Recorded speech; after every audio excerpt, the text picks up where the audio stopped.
चलो 4G को देखो। कक्षा 10 का गणित द्विघात समीकरण प्रश्नावली हम लोग कौन सा देखेंगे? 4G में पहले हमारे बहुविकल्पीय प्रश्न दिए हुए हैं, तो हम लोग पहला क्वेश्चन को देखते हैं। इसके 4 विकल्प दिए गए हैं, उन चारों में कौन सा सत्य होगा। तो पहला क्वेश्चन क्या देता है? ax² plus bx plus c बराबर 0 यही देता है कि मूलों का योग होगा। इसके मूलों का क्या पूछ रहा है? योग। तो आप लोग यहाँ पर समझ लीजिए, इसका ये फार्मूला है। मूलों का योग ज्ञात करने का फार्मूला है -x का गुणांक बटे में x² का गुणांक। यही है मूलों का योग निकालने का फार्मूला। ठीक है, तो हम माइनस चिन्ह को लगा दिए। x का गुणांक चाहिए, सवाल में x का गुणांक b दिया है, तो हम b को नोट करेंगे। बटे में x² का गुणांक, x² का गुणांक क्या दिया है? a। तो यही हमारा आंसर होगा -b/a। अब हम 4 विकल्प में देखेंगे कौन सा विकल्प सत्य है। ऑप्शन नंबर चौथा इसका सही हो जाएगा। ठीक है, ऑप्शन नंबर 4 में दिया है -b/a, उस पर टिक लगा लीजिएगा। चलिए, इसको बाद दूसरा क्वेश्चन को देख लीजिए। Question number 2। क्वेश्चन नंबर 2 में क्या दिया है? समीकरण x² - x - 1 बराबर 0 का विविधकर है। क्या दिया है समीकरण बताओ? समीकरण दिया है x² - x - 1 बराबर 0, यही ना दिया है। इसका हमें क्या निकालना है? विविधकर। इसका क्या निकालना है? इतना का विविधकर पूछ रहा है। ठीक है, विविधकर है, यही आपसे पूछा जा रहा है। तो देखिए, ये द्विघात समीकरण है। इसमें हम क्या करेंगे? ax² plus bx plus c बराबर 0 से तुलना करेंगे। ठीक है, और तुलना करके a b c का हम मान निकालेंगे। बताइए, x² का गुणांक यहाँ a है, क्वेश्चन में x² का गुणांक 1 है, तो a बराबर क्या मिलेगा? 1 मिलेगा। x का गुणांक क्या दिया है यहाँ पर? b। सवाल में x का गुणांक क्या है बताइए? -1 है, और अचर संख्या यहाँ c है, और यहाँ अचर संख्या क्या है? -1। जब a b c का मान पता चल जाएगा तभी आप विविधकर को निकाल सकते हैं। विविधकर को हम d से दर्शाते हैं। विविधकर को किससे दर्शाते हैं? d से, और d बराबर फार्मूला होता है b² - 4ac। ठीक है, ये विविधकर का फार्मूला है। विविधकर को d से दर्शाया जाता है, और इसके बराबर हमारा फार्मूला बनता है b² - 4ac। तो हम लिखेंगे d बराबर, यहाँ b आ गया है तो b का मान हम -1 निकाले हैं, -1 का स्क्वायर। फिर माइनस में 4 लिखेंगे गुणे a का मान देखिए 1 है, गुणे में c का मान क्या है? -1 है। इस तरह से हम -1 का स्क्वायर क्या लिखेंगे? 1। इस माइनस का इस माइनस में गुणा होगा प्लस, 4 1 कम 4 1 कम 4 ही आएगा। इनको जब ऐड करेंगे तो 5 आ जाएगा, है ना। तो इस क्वेश्चन का विविधकर क्या निकल रहा है? 5। विकल्प देखिए कौन सा 5 में ये किस में दिया है? इसका भी चौथा ही सत्य है। ठीक है, दूसरे का कौन सा विकल्प सत्य है? चौथा। इसको नोट करेंगे आप लोग?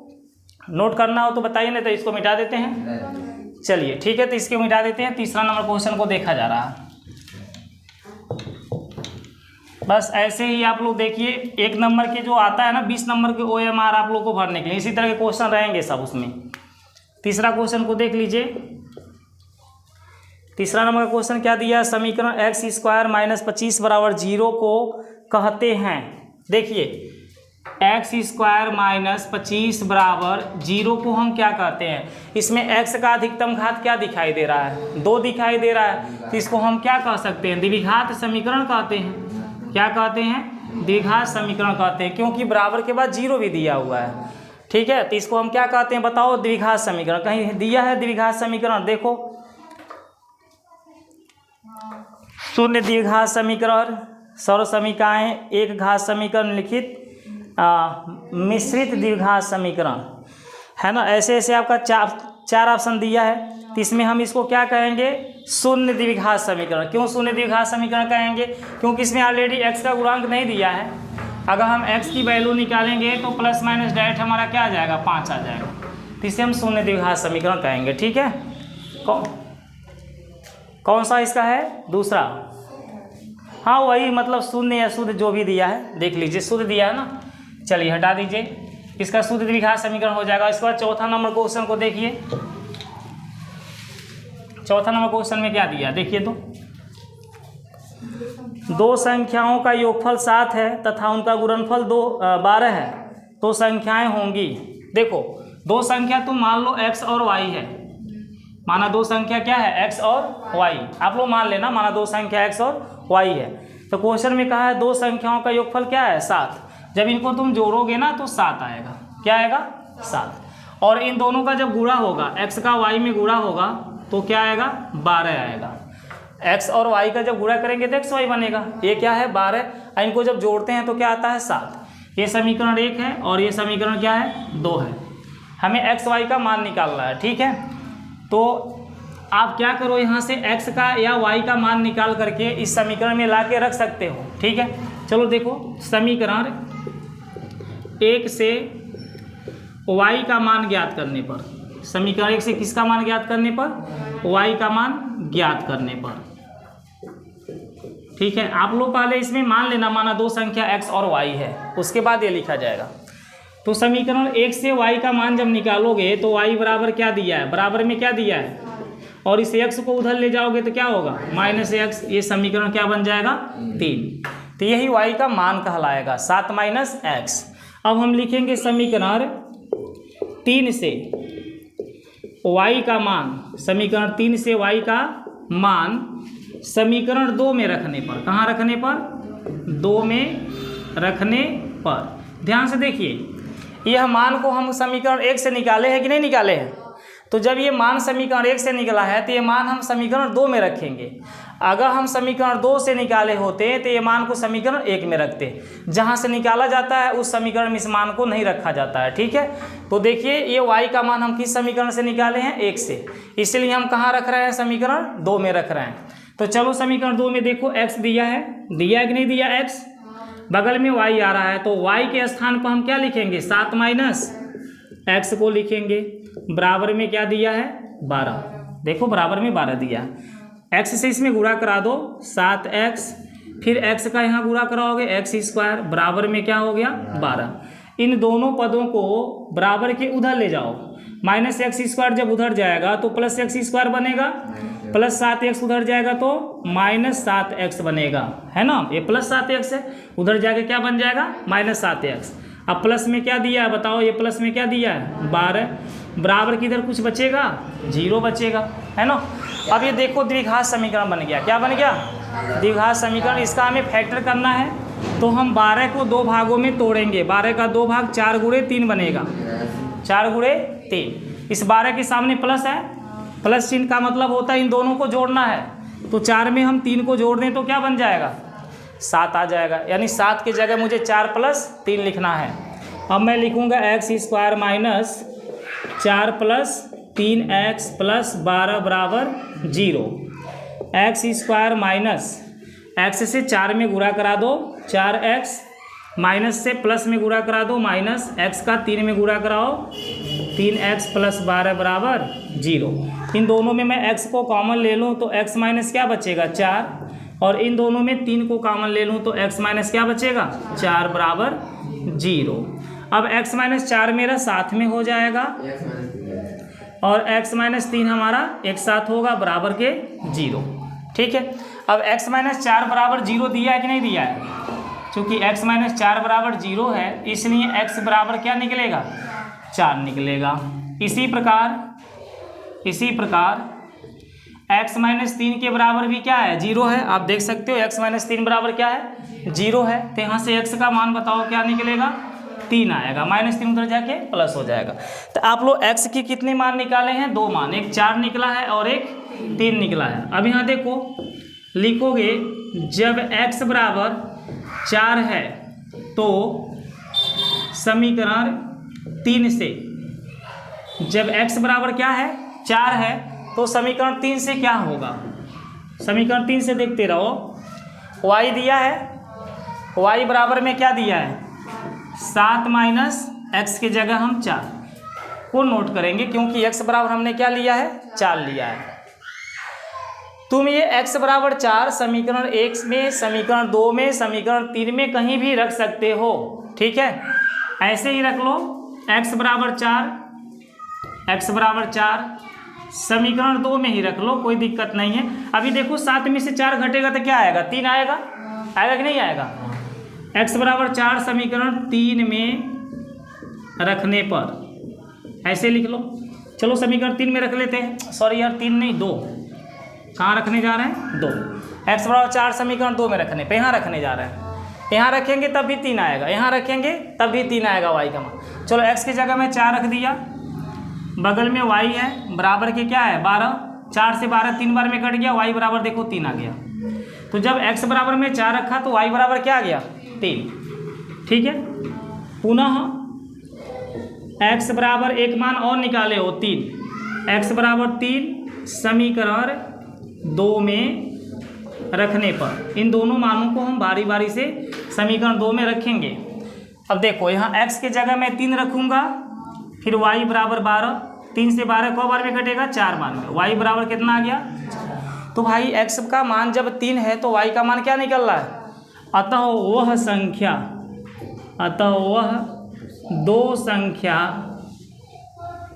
दो संख्या अगर पहला संख्या x का मान 3 है तो दूसरा क्या निकलेगा 4, क्या निकलेगा।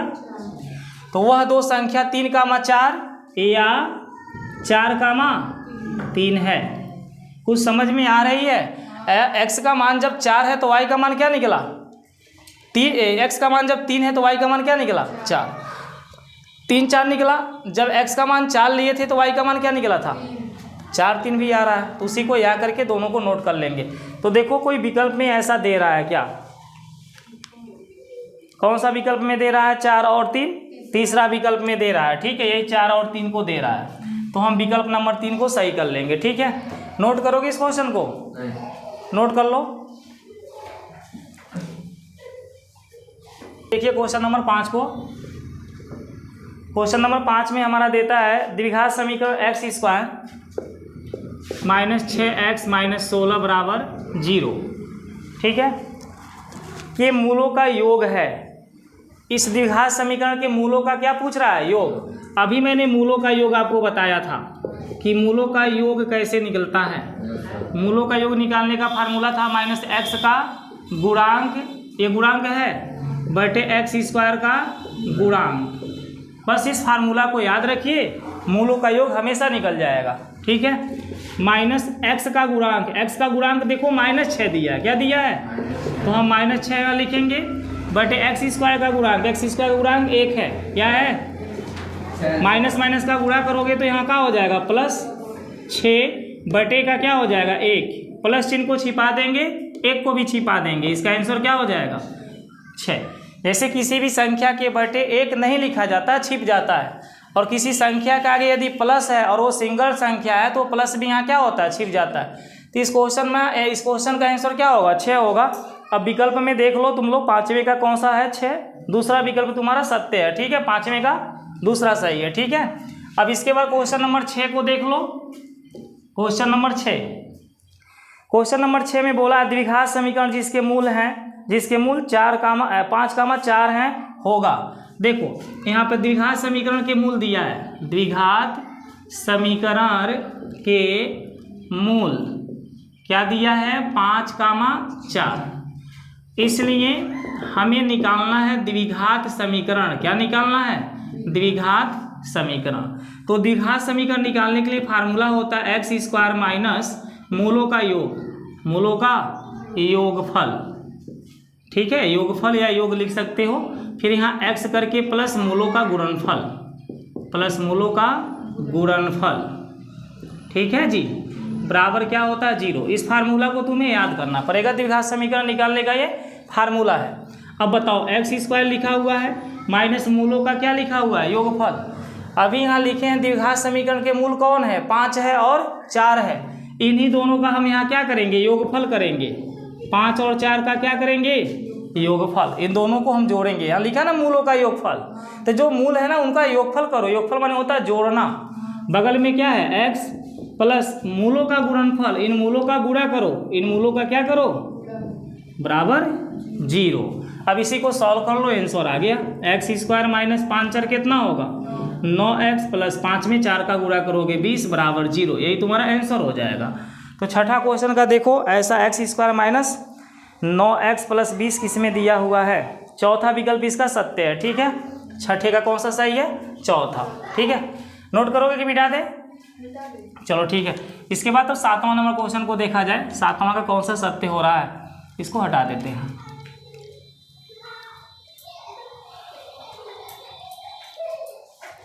चलो 7वां क्वेश्चन दिया है, समीकरण 3x² माइनस 48 बराबर 0 के मूल होंगे। 7वां क्वेश्चन क्या दिया है? 3x² माइनस 48 बराबर 0। इसके क्या पूछ रहा है? मूल होंगे। मूल किसे कहते हैं? x का मान। x के मान क्या होंगे? यहाँ देखो 3x² है कि नहीं है, माइनस 48 को उधर ले जाओगे तो क्या होगा? प्लस 48 होगा ना, माइनस में उधर जाके प्लस बनेगा। 3 से 48 को बार में कटेगा? 16 बार में। x² बराबर तुम्हारा 16 आ रहा है। क्या आ रहा है? वर्गमूल लो। x² का वर्गमूल x होता है, 16 का वर्गमूल प्लस माइनस 4 होता है। तो इसके जो मूल होंगे प्लस माइनस 4 होंगे, यानी +4 और -4 किस में है? तुम्हारा तीसरा विकल्प में। किस विकल्प में दिया है? तीसरा में तुम्हारा दिया है 4, -4। देखो एगो प्लस में 4 निकला, एगो माइनस में। यहाँ भी एगो ये प्लस में है, एगो माइनस में। तो इसका तीसरा विकल्प क्या हो जाएगा? सही हो जाएगा। ठीक है, इस तरह से क्वेश्चन नंबर 7 भी कंप्लीट हो जाता है। क्वेश्चन नंबर 8 को देख लो। क्वेश्चन नंबर 8 में तुम्हारा दिया है समीकरण x² प्लस 4x बराबर 0 के मूल होंगे। यहाँ देता है x² प्लस 4x बराबर 0, इसके मूल पूछ रहा है। इन दोनों में बोलो कॉमन क्या ले सकते हो? x ले सकते हो ना दोनों में कॉमन। तो ब्रैकेट में x प्लस क्या बचेगा? 4 बराबर 0। अब एक तो ब्रैकेट में बंद है और एक ब्रैकेट के बाहर है। तो जो ब्रैकेट के बाहर है उसके बराबर है क्या? 0। चूंकि x बराबर क्या है? 0 है। बस यहाँ लिख दो x बराबर 0 है, और x प्लस 4 बराबर भी क्या दिया है बताओ? इसके बराबर भी 0 है। तो x का एक मूल तो ये हो गया 0, और ये +4 को उधर भेज दो तो x बराबर क्या हो जाएगा? -4। ये दूसरा मूल हो गया। तो ये x के दो मान निकल रहा है, एगो 0 निकल रहा है और एगो क्या निकल रहा है? -4 निकल रहा है। तो 0 का -4 देखो किसी विकल्प में दिया है, पहला विकल्प में, 8वें का पहला विकल्प में दिया है 0, -4। यही तुम्हारा विकल्प क्या होगा? सत्य हो जाएगा। ठीक है, मूल का मतलब x का मान निकालना होता है। क्वेश्चन नंबर 9 को देख लो। क्वेश्चन नंबर 9 में देखो समीकरण ax² plus bx plus c बराबर 0 के मूल बराबर होते हैं। ax² दिया है प्लस bx दिया है प्लस c बराबर 0। इसके बोल रहा है मूल कब बराबर होते हैं? इसके मूल बराबर होते हैं जब b² माइनस 4ac बराबर 0 हो। इस कंडीशन में क्या होता है? मूल बराबर होते हैं। मूल क्या होते हैं? बराबर होते हैं। ठीक है, ये बात को याद रखना कि मूल कब बराबर होता है? जब b² माइनस 4ac बराबर क्या हो? 0। अब बताओ b² माइनस 4ac उधर जाकर के क्या बन जाएगा? 4ac प्लस में बन जाएगा। इस b पर से स्क्वायर को हटा दो तो ये रूट में बंद हो जाएगा 4ac। किसमें बंद हो जाएगा? रूट में। जैसे स्क्वायर हटेगा ना तो ये रूट के अंदर क्या होगा? बंद हो जाएगा। अब बताओ b बराबर, इस 4 का वर्गमूल कितना होता है? 2। ac नहीं निकल पाएगा, कहाड़ी के अंदर ऐसे बंद हो जाएगा। तो b बराबर क्या हो जाएगा? 2√ac। b बराबर क्या हो जाएगा? 2√ac।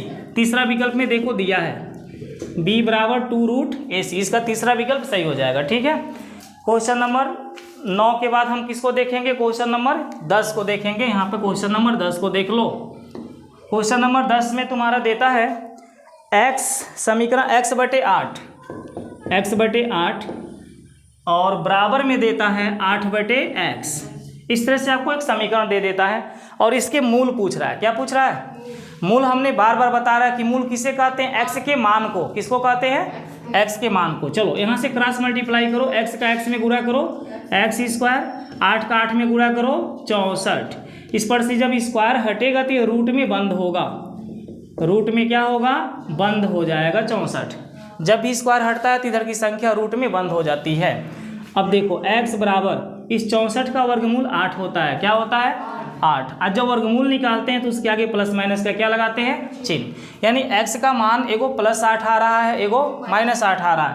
तो इसके जो मूल हैं वो 8 हैं और एक -8 हैं। किस विकल्प में दे रहा है? तीसरा विकल्प ऐसे ही दे दिया है। तीसरा विकल्प में दे दिया है प्लस माइनस क्या होगा? 8 होगा। इसी तरह से दे दिया एक ही साथ में। ठीक है ना जी, तो इसका तीसरा विकल्प सही हो जाएगा। चलो इसके बाद 11 नंबर क्वेश्चन को देख लेते हैं, इसको मिटा देते हैं, ठीक है। नोट कर रहे हो? नोट कर लो। चलो क्वेश्चन नंबर 11 को देख लो इधर। क्वेश्चन नंबर 11 में हमारा दिया है समीकरण 2x square minus 5x plus 4 बराबर 0 के मूल हैं। क्या दिया बताओ तो? 2x square minus 5x plus 4 बराबर 0। इस क्वेश्चन का क्या पूछ रहा है? मूल। मूल मतलब x का मान पूछ रहा है, तो इसका हमें फैक्टर करना पड़ेगा। क्या करना पड़ेगा? फैक्टर। चलो इस 4 का हम 2 से गुणा करा दें तो 4 दूनी कितना बन जाएगा?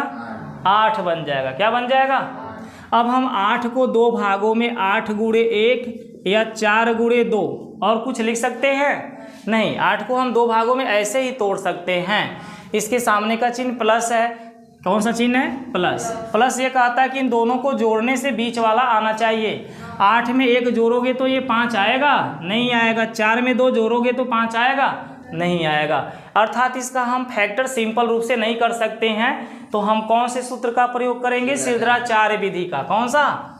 सिरधराचार्य विधि का प्रयोग करेंगे। देखो इसमें हम ax square plus bx plus c बराबर 0 से तुलना करेंगे। और जब तुलना करोगे तो a का मान 2 मिलेगा। x स्क्वायर के आगे a है, यहाँ x स्क्वायर के आगे 2 है, तो a का मान 2 बन जाएगा। x का गुणांक यहाँ देखो b है, यहाँ x का गुणांक -5 है। c का मान क्या हो जाएगा? 4। a b c तुम लोग जान चुके। अब फार्मूला है सिरधराचार्य का x बराबर -b प्लस माइनस रूट में b स्क्वायर माइनस 4ac/2a। ये मेरा फार्मूला है सिरधराचार्य विधि का मूल ज्ञात करने के लिए। x बराबर -b का मान देखो -5 दिया है, प्लस माइनस रूट के अंदर जाओ, b का मान क्या रखोगे? -5, उस पर स्क्वायर लगा दोगे, फिर माइनस का 4 गुणा a का मान 2 रखोगे, गुणा c का मान 4 रखोगे, बाई 2a, 2 गुणे a का मान क्या रखोगे? 2। ये वाला 2 को मैंने यहाँ नोट किया, a आ रहा है तो a का मान 2 है, इसलिए फिर से 2 लिखा है, ठीक है। आगे देखो x बराबर माइनस माइनस का गुणा करने से क्या हो जाएगा? प्लस। यहाँ प्लस चिन्ह छिप जाएगा, प्लस माइनस रूट के अंदर जाओ, -5 का स्क्वायर कितना होता है? 25, माइनस 4 दूनी 8, 8 चौका कितना होता है? 32, 2 दूनी कितना होता है? 4। x बराबर 5 प्लस माइनस रूट में 25 में से 32 को घटाओगे तो क्या बचेगा? -7/4। अब बताओ इस -7 का हम वर्गमूल निकाल पाएंगे? नहीं निकाल पाएंगे। तो ये क्वेश्चन नंबर जो तुम्हारा 11 है, इसमें कौन कौन से विकल्प दिया है? वास्तविक कामा समान, वास्तविक नहीं है, वास्तविक और समान, इनमें से कोई नहीं। तो ये वास्तविक नहीं है, इसके मूल क्या हैं? वास्तविक नहीं है।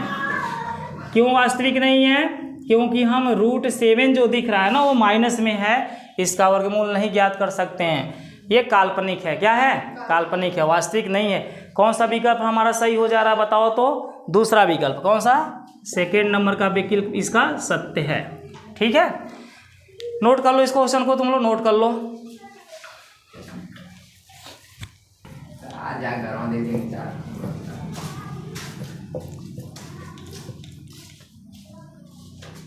ऑन है?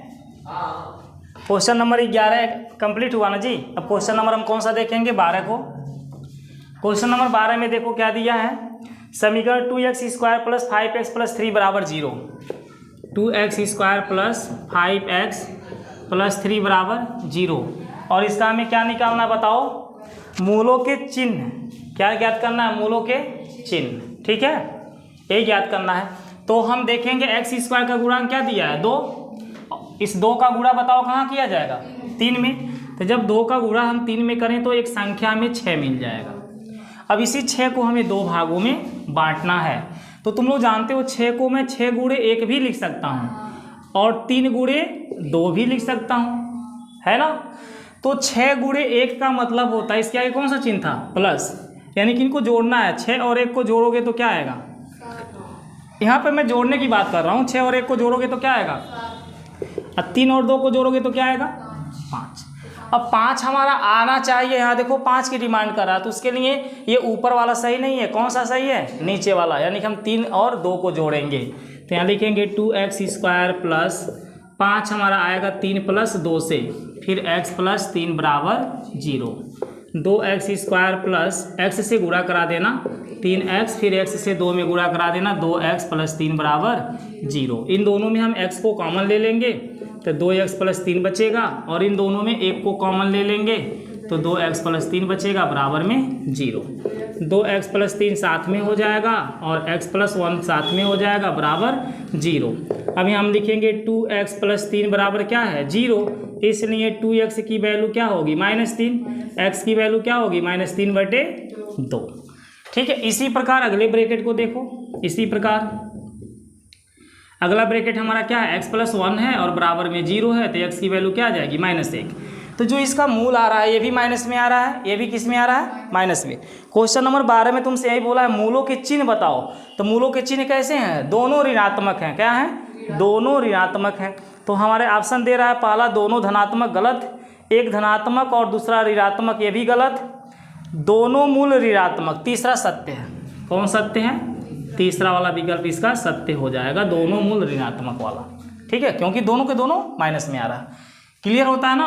अब क्वेश्चन नंबर 13 को देखो, क्वेश्चन नंबर 13 में दिया एक द्विघात समीकरण का विविध कर +3 है, समीकरण के दोनों मूल होंगे।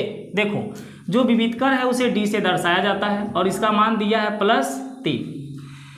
तो तुम लोग को पता है कि यदि विविध कर हमारा धनात्मक है, विविध कर क्या है, धनात्मक है, तो उस समय मूल वास्तविक होता है, मूल क्या होता है, तो वास्तविक होता है।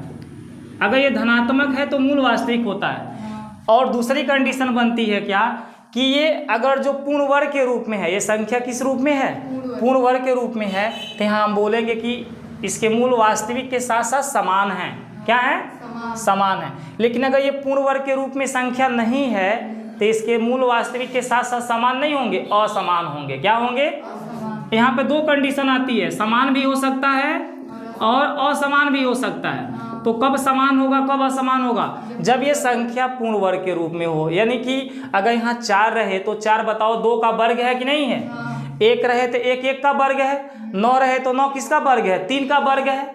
लेकिन ये जो 3 दिया है ये तो किसी संख्या का वर्ग नहीं है ना, इसलिए इसके मूल समान नहीं है, क्या है, असमान है। हम यहाँ पर लिखेंगे मूल वास्तविक और असमान है। ठीक है, सिंपल है, यही हमारा 4 विकल्प में ढूंढ लेंगे।